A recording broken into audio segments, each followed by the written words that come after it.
To this now, Reuters is reporting that heavy gunfire has been heard in the capital of Chad, N'Djamena, near the headquarters of the opposition Socialist Party Without Borders. Earlier, internet connectivity was disrupted following reports of a deadly attack on the security agency headquarters in the city, which left several dead. The government says members of the PSF have been arrested and will be prosecuted. The violence comes ahead of a presidential election planned for May and June. It could return the country to a constitutional rule 3 years after the military seized power.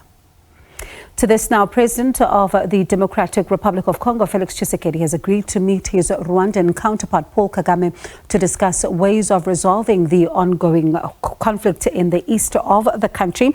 Let's get more details now as we chat to my colleague, Chris Ocamringa, who is standing by for us. Chris, thank you so much for your time this afternoon. I mean, this is quite a significant development given what is happening in the eastern DRC, especially after that encounter at the mini summit earlier this month. Has an announcement been made in terms of when this meeting is likely to be?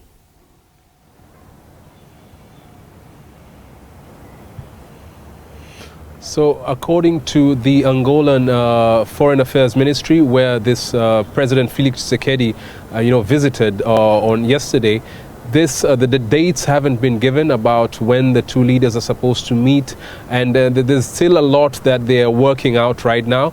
But from what we have gathered so far, many people in the Democratic Republic of Congo are unhappy about this development. And that's because, last year during the electoral campaigns, President Felix Tshisekedi had traveled across the country talking very tough about, declaring a war against Rwanda for backing the M23 rebels, who have caused a lot of suffering to the people in eastern DRC.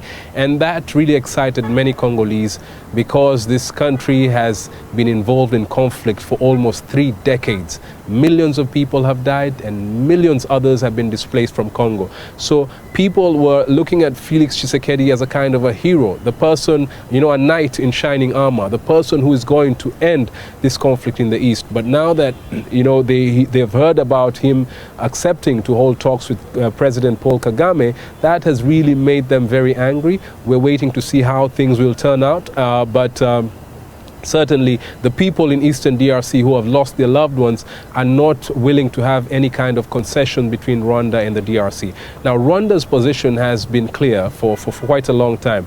They want the DRC government to flush out all the rebels of the FDLR, the Democratic Forces for the Liberation of Rwanda. These are soldiers from the Hutu ethnic group who were accused of participating in the genocide in Rwanda in 1994. They want them to be taken back to Rwanda and face prosecution. Now, these are armed people. The DRC government has not been able, to hunt them down in that vast area in eastern DRC. The other issue that Rwanda has always said is that they want all the refugees, the Congolese Tutsis who fled to their country, to be repatriated, to be brought back to eastern DRC. Now, that is a very controversial issue for many people in the east of the country. They're suspicious that Rwanda is trying to send in their own citizens to occupy their territory, and that is an area that has quite a number of minerals. So they're suspicious that Rwanda is on a mission of trying to grab their land. So if then he goes into this meeting without the support of some of the people, as you've just told us now, how does it then begin to change the dynamic of these discussions? Because Angola, of course, has been trying to facilitate this process, and a lot of people are looking to see if indeed it will happen.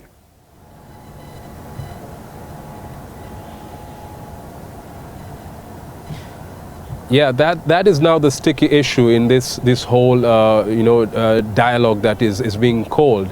According to some security analysts I spoke to, the DRC government reluctantly agreed to this because they have been facing a lot of pressure, especially from the United States and other Western countries that want to see an end to the fighting, because it has brought about a lot of suffering to the people, many deaths, and the displacement of more than 140,000 people in just a space of about two weeks. So that the international community, the UN, held an emergency meeting a few days ago, and they said everything should be done to come up with immediate actions to stop the DRC and Rwanda from, throwing around this militaristic rhetoric, and so that they can get to the negotiating table and find a solution. So the DRC government, the president, has reluctantly accepted, to this demand, because the US has been, putting a lot of pressure.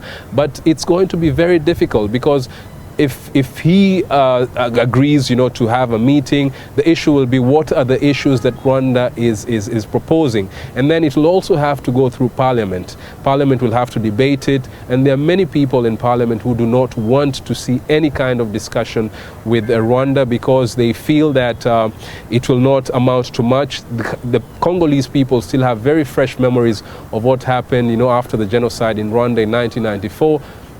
The Rwandan government army invaded their country, and they've had a strong influence on how things are done in the DRC since then. So people are very suspicious of Rwanda and do not want the president, to go into this talks and give any concessions to the Rwandan government. Sounds like it could be some time before this meeting happens, if at all, in the midst of what you are describing there. But, when we talk about this particular story, there's often a sense sometimes that we forget about what's happening on the ground, because there have been so many developments. But in the midst of all of this, the situation is dire on the ground. Give us the latest in terms of the people who continue to be displaced. The last tally, according to some of the reports, suggesting about 135,000 people displaced internally.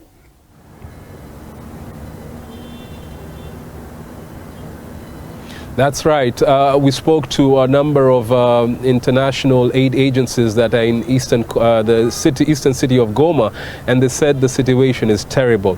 Many people have been streaming in on a daily basis, fleeing the conflict zones of North Kivu, where there's been a lot of fighting between the M23, the Congolese government, and a pro-government militia known as Wazalendo. And many of these people who are fleeing, women, children, and elderly people have nowhere. They have no shelter. People have been sleeping out in the open. They do not have enough food, water, clean water, and shelter and medicine. And so it's a very terrible situation. Many of the aid agencies that have been supporting these people have said their funds have been really stretched.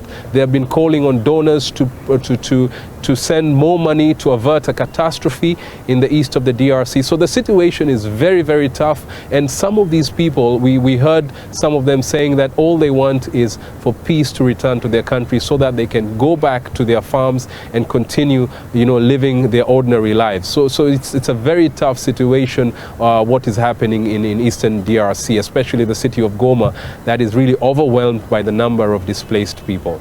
It really sounds like, things are taking a turn for the worse there. But let's then see what happens with this meeting, as you've painted a picture for us of the internal resistance that also appears to be at play here when it comes to these developments. Thank you so much for that update. That was Chris Ocamringa, our correspondent there, bringing us the very latest on President Felix Tshisekedi agreeing to meet with his Rwandan counterpart to try and really deal with the situation that continues to unfold in the eastern DRC.